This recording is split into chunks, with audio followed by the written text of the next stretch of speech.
Hello everyone, welcome to our e-lecture. Today we will discuss the basic linguistic notions. And there are several layouts of our lecture. Today we will discuss in details language and speech, systemic relations in a language, which calls paradigmatic and syntagmatic relations, and general characteristics of the grammatical structure of a language, and finally about the morphology and syntax as a two parts of linguistic description.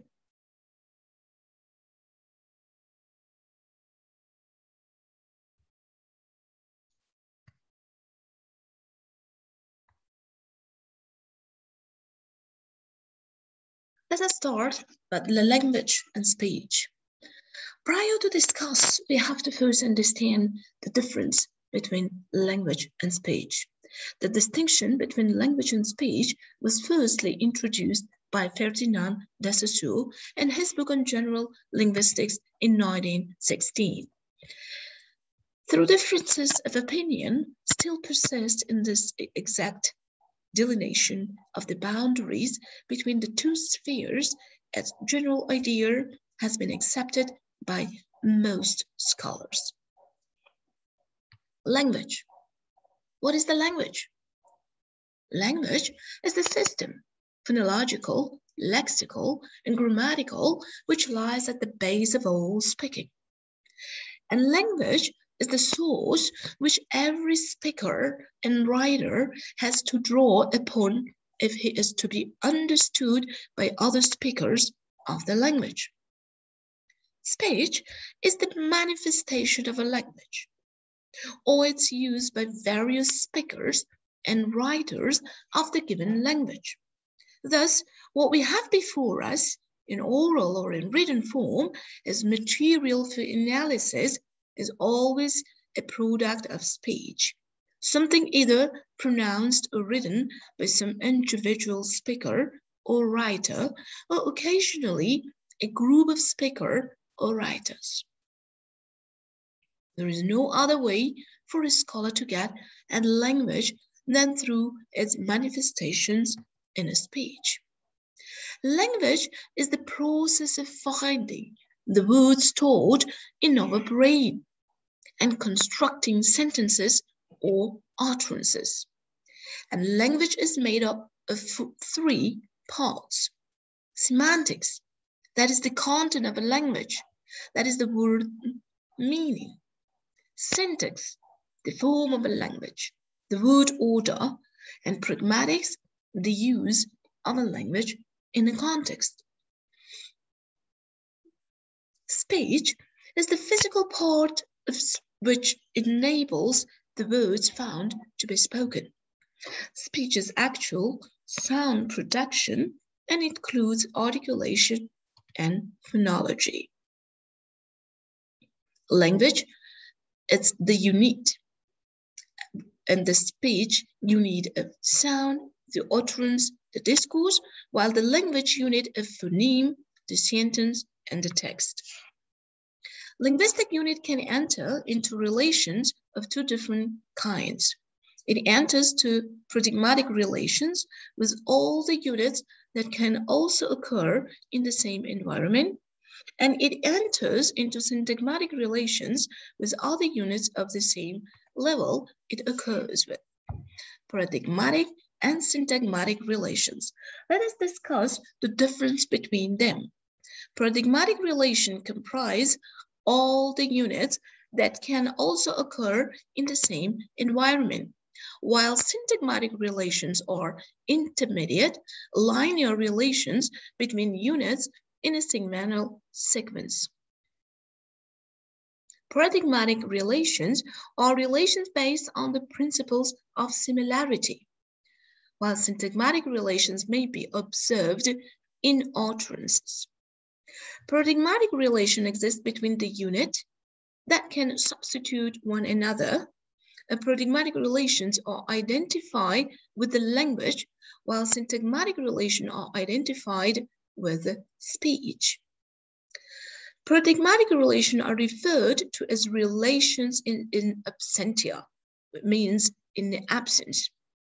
while syntagmatic relations are described by the Latin in praesentia, which means in the presence. Paradigmatic relations can be of three types: semantic, formal, and functional, and the semantic paradigmatic relations are based on the similarity of meaning.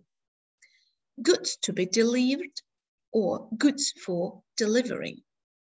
Or, for example, the days are getting longer and longer, and the days are growing longer and longer. A formal type of paradigmatic relations are based on the similarity of forms which exist between the members of a paradigm. Mouse, mice, ask, asked, will ask is asking. And the functional form paradigmatic relations are based on the similarity of a function established between the elements occurring in the same position as a determiner, the, or the pronouns his, and etc. Main types of syntax. Types of notional syntax. Predicative, that means the combination of subject and predicate. For example, believe, subject, we, and verb leave. The sun is shining. The sun, subject, and shining, predicate. As an objective, verb and object, why closes or meet friends, or attributive, old houses or nice thought, and adverbial, it's a notional word, verb, adjective, adverb, plus adverb modifier. Very well, adverb and adverb, simply the best, adverb plus adjective. The grammatical means is the material realization of grammatical meanings, both relative and derivative. Types are synthetic and analytical.